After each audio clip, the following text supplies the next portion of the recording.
So magandang araw kabola, sa video nito kabola ating pag-uusapan, focus lang tayo kabola, focus lang po tayo kabola sa finals na naganap kung saan nanalo nga po ito pong TNT kontra Barangay Ginebra kabola. Congratulations!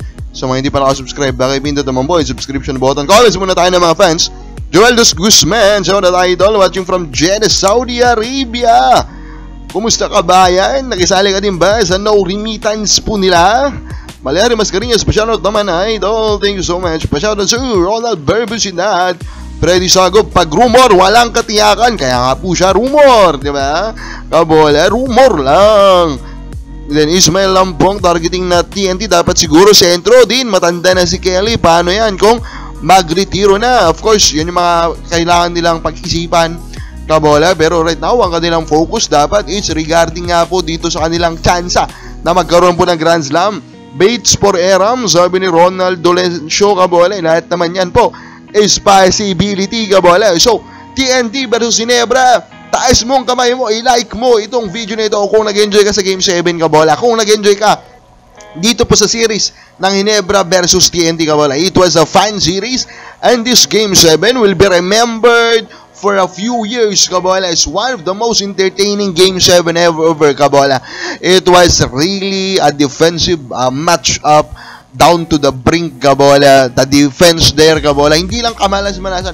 Just watch the defense of both teams kabola. Sobrang sipag ng 5 player ng bawat team in maintaining their defense kabola. Mangilan-ngilan lang no yung mga talagang super obvious po na mistakes sa depensa na nakita natin. Ito sa beautiful game kabola. Ang ganda ng paso ng fourth quarter, middle of the fourth quarter.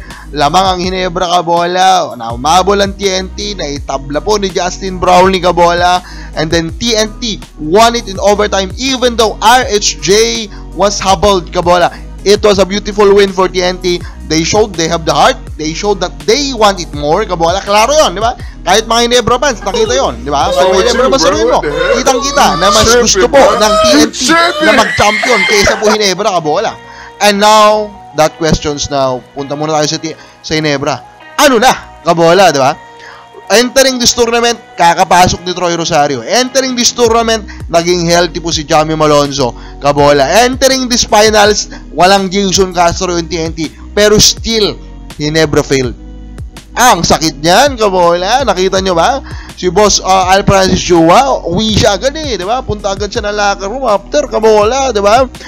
That was a really heartbreaking loss. I think they badly wants to do it. They badly wants to win that championship. And that actually what made this championship, this finals kabola, really engaging, really entertaining kabola. Kasi obviously the two teams wants it so bad kabola.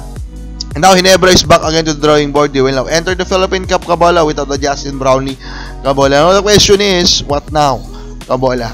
Diba? Sobrang laking question mark niyan kasi kakadagdag mo lang yung Troy Rosario, starting level unit yan. So ano ngayon? Dadagdag ka ulit. Diba? Yan yung mga tanong ngayon. Magdadagdag ka ulit kasi mawawala yung Brownlee. Ganun ba yun? Kabola, will you not trust? Kasi if you look po at the current quality and quantity of players right now, I think Ginebra still have the best. Kabola, San Miguel is close and then TNT. Kabola. Pero Ginebra still have the best pag binalanse mo yan, quantity and quality. Kabola. So now, is it really the need ba is to add another star level player? Yun ba talaga yung kailangan ng Ginebra? Yun yung mga tanong ngayon.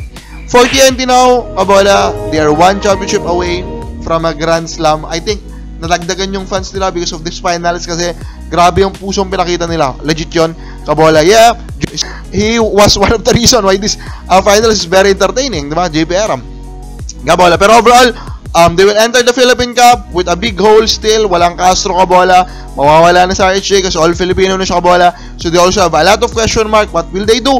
Will they make a big trade? If they make a big trade though, they may need to unload one of their core players to get or to improve their team. That's the question now. Unless they are willing, kabola, to give up a first round pick.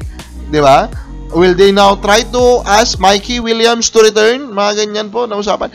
It's very entertaining. 1 week lang po. Start na rin yung Philippine Cup, so they better make moves. Ikaw ba kabahan sa palagay mo? Kakayanin kayo ng TNT na mag-champion po or makompleto yung Grand Slam? Comment na po sa baba.